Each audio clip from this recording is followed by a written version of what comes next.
Yariki Kurimuta. Soy Kurimuta. En esta oportunidad vamos a aprender los saludos en Shipibo Konibo.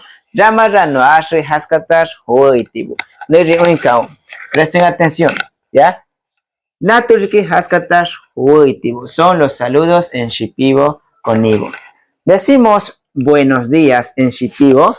Hakun Yamukiri. A ver. Hakun Yamukiri. Buenos días. Hay un saludo de mediodía en Shipibo Konibo que es Hakun Barriapan. ¿Ya? No es usual ver en español, no sé cómo será en otro idioma, en los demás idiomas, pero en Shipibo Konibo lo utilizamos cuando el sol está ya en el centro, ¿no? Decimos Hakun Barriapan. Buenas tardes, en Shipibo decimos Hakun Yantan. A ver, Hakun Yantan. Buenas tardes.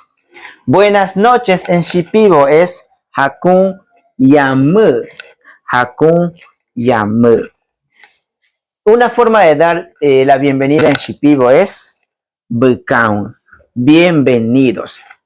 Y también para referirse solamente a una persona en Shipibo, también dices Hu, que es bienvenido.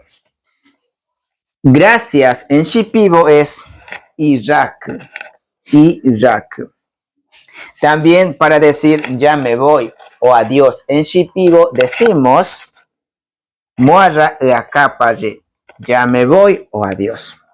Y nos vemos en Shipibo es Noa Uyanaribino. ¿Ya? Noa Uyanaribino.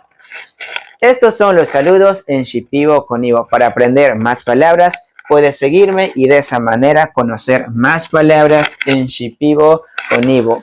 Buakanu.